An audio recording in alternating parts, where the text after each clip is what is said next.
జై శ్రీరామ్. ఈరోజు పెసలు మొలకలు వచ్చాక వాటితో చేసుకున్న ఒక మంచి రెసిపీ. ఇది మన ఆరోగ్యానికి ఎంతో మంచిది. అందుకని పెసలను మొలక రానిచ్చి అప్పుడు వాటితో వడలు చేస్తున్నాను.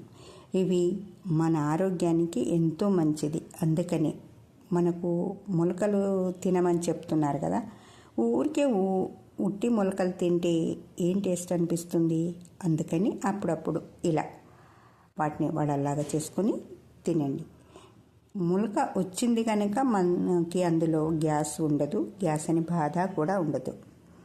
పూర్తి మెత్తగా కాకుండా కాస్త బరకగా, అంటే పొట్టు ఉంటుంది కదా, అలా ఇది కాస్త బరకగా అనిపిస్తుంది. అలా చేసుకోండి. పచ్చిమిరపకాయలు వేసుకొని చేసుకోండి. ఇందులో నేను ఇది దేవుడి కోసం చేస్తున్నాను కనుక ఉల్లిపాయ వేయలేదు. మీరు కావాలనుకుంటే ఉల్లిపాయ వేసుకోండి. పచ్చిమిరపకాయలు వేసి మిక్సీ చేశాను. అందులోనే మళ్ళీ చిన్నగా తరిగేస్తే పిల్లలు ఏరుతారు, తినడానికి రాదు అని.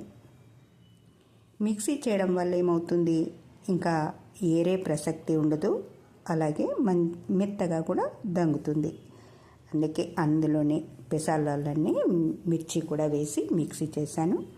కాస్త ఇప్పుడు అందులోకి ఏం వేసుకుందామనేది, కాస్త జీలకర్ర, కరివేపాకు, కొత్తిమీర, కాస్త సాల్ట్ వేసి శుభ్రంగా కలిపి కాస్త పక్కన ఉంచుదాం ఒక 2-3 నిమిషాలు. అంటే మనం ఇంకా నూనె అది వేసి కొంచెం ఆగితే దానిలో పదన దానికి అవన్నీ పడుతుందని ఒక 10 నిమిషాలు అలా పక్క నుంచి ఆ తర్వాత చేసుకుందాం.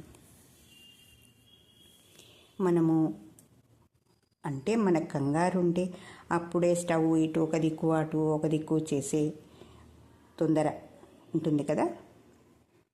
ఇలా మనం అరటాకు లేదా తమలపాకు, మన దగ్గర ఏ ఆకు అందుబాటులో ఉంటే దానితో ఇలా మనం నూనె వేడెక్కాక అందులో చేసుకొని వేసుకోండి. ఇవి దేవుడికి నివేదనకి, అందుకని ఉల్లిపాయ వెల్లుల్లి నేను వేయలేదు. మీరు ఎప్పుడు దేవుడికి నివేదన చేసేది ఉల్లిపాయ వెల్లుల్లి వేయకండి. మనం మామూలుగా తినాలి అనుకున్నప్పుడు ఉల్లిపాయ వేసుకొని తినండి.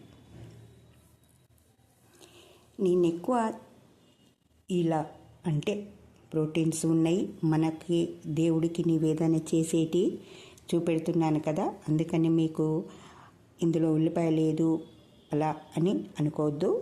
ఉల్లిపాయ దేవుడికి పెట్టద్దు, అందుకే నేను ఉల్లిపాయ వెల్లుల్లి వేయకుండా చేసినవి. అలాగే మీకు నేను ఇలా ఇంట్లో ఎలా చేశానో అదే మీకు చూపెడుతున్నాను. ఎందుకంటే ఇది ఎవరికైనా మళ్ళీ దేవుడికి పెట్టేప్పుడు అలా ఉల్లిపాయ వేసిందే పెట్టే అలవాటు లేకుండా ఉండడం కోసమే ఇలా చేసి పెడుతున్నాను. మనము ఒకే పదార్థంతో ఎన్నో రకాలుగా చేసుకోవచ్చు. పచ్చివే తినమని చెప్తున్నారు. పచ్చి మొలకలు తినండి, శనగలు నానబెట్టుకొని తినండి, పెసలు నానబెట్టుకొని తినండి, మొలక వచ్చాక తినండి, వాటిని విటమిన్స్ అందుతాయి అని చెప్తున్నారు కదా. అవే చిరుధాన్యాలు ఎప్పటి నుంచో పెద్దవాళ్ళు మన తాత ముత్తాతల నుంచి అప్పుడు ఇలాంటి పంటలే ఎక్కువగా ఉండేది. ఓన్లీ రైసే కాకుండా ఈ పెసాలు, కందులు, మక్కలు ఇలాంటివన్నీ ఎక్కువ పండించేవాళ్ళు కనుక వాటితోటే వాళ్ళు రకరకాలుగా చేసుకునేవాళ్ళు. అందులో భాగంగానే ఇవి పెసాలతో ఇలా చేశాను. మీరు కూడా చేసుకోండి, తినండి, ఆరోగ్యంగా ఉండండి, ఆనందంగా ఉండండి.